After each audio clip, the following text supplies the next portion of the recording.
Well, hello and welcome to the Homeschool Counseling Network's Meet the Preferred Provider series. This is where we chat with the coaching, consulting, allied health, and mental health professionals who happen to be part of the Homeschool Counseling Network's Preferred Provider Directory. My name is Kimberly Bennett, and I am a licensed professional counselor with over 20 years' experience.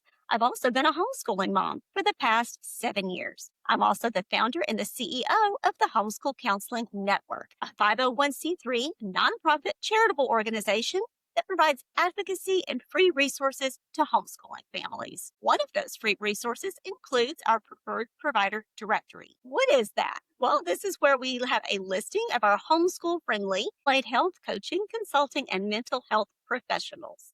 To learn more about the work we do, how we train the providers who are in our network, and how you can access support, including our Preferred Provider Directory, visit our website at thehomeschoolcounselingnetwork.com. Today, I have with me HCN Preferred Provider Rebecca Riley of Deeply Rooted Life Coaching. Welcome, Rebecca. Thank you for having me. I'm excited to talk. We are so excited to have you. Let me tell you a little bit about Rebecca.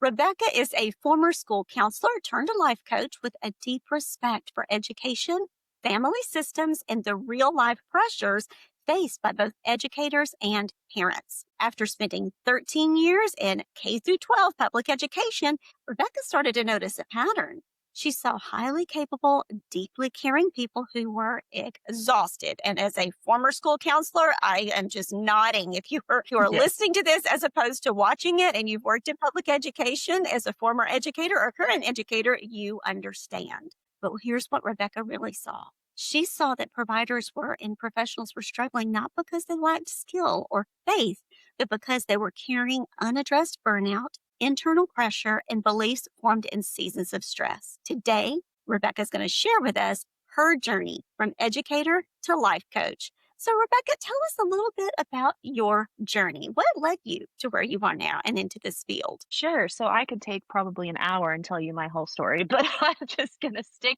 to the good parts. So uh I I when I was a teacher, so I was a teacher first, and I genuinely wanted to help students. I wanted to be for students what I wanted when I was in middle school.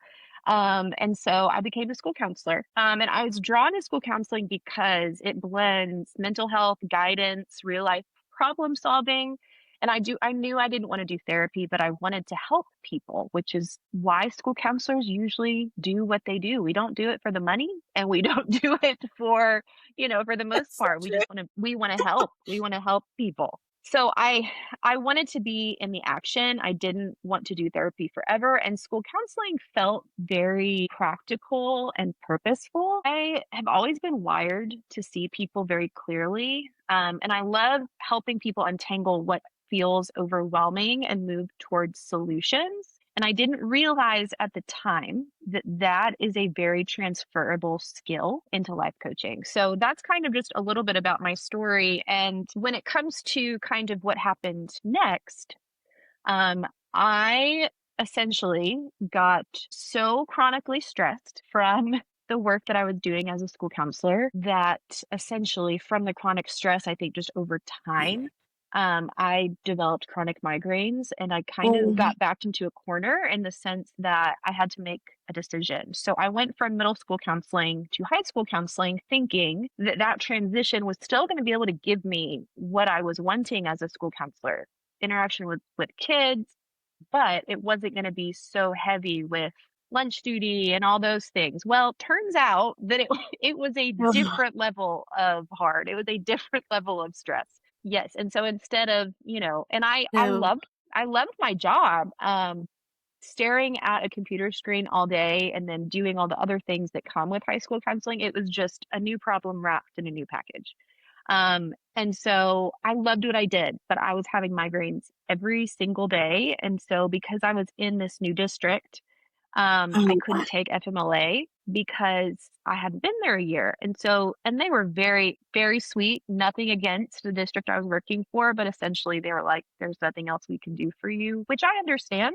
They needed someone that could come to work every day. So oh, my story is that I got backed into a corner. Now, I had an exit ramp already because I was actually working for a multi-level marketing company, and I had been building it for about a year and a half. And so I had that to fall back onto. Praise the Lord. That was Jesus for me. Yes. But I had that. And so that's why I do what I do now. And we can talk about that. But anyway, so I didn't leave because I hated education. I didn't leave because I hated my job.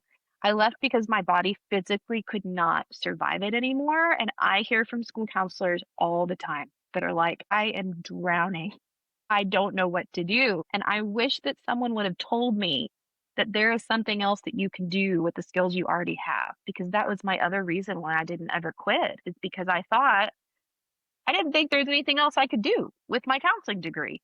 Turns out there was. I just wish Right. I wish someone would have told me. So Oh that's my kind of my gosh, that is such story. a And powerful story. And it's so true. yes, yes. And I think kind of the turning point for me in this was kind of that I got backed into a corner. I mean, that was the turning point, is that I got backed into a corner and I had to make some decisions. And the emotions I had during that time were grief. And I think a lot of school counselors experience grief because they are trying to reconcile doing what they love, but doing what they love is killing them. Or a lot of school counselors I hear from, they tell me that their positions are going to get cut. And that's grief too. I mean, that's panic of I've spent all this time building something, getting a degree. Like, what am I going to do next? Have I wasted my life? That's what I was thinking. I had a lot of regret and I felt very trapped. I had no idea what I was doing. When I learned about life coaching, it was actually from a friend from high school that I had kind of reconnected with, and we ran around together in high school. And this friend told me, I don't remember what was the moment that this friend said to me, why don't you do life coaching? Because he was a life coach. And I said, well, what kind of certification would I have to get? And he said, you don't. And I said, what? And he said, life coaching is completely unregulated, meaning there are not licensure requirements. There are not certification requirements. There are not a set of ethics and things like you have in therapy or school counseling. Basically, life coaching is marketing yourself as a human and how you can help people. But when I did get started, I had no idea what I was doing. It basically was, I honestly, how I built it, I now look back and I can help people know what I did, but I had no idea what I was doing. I was terrified.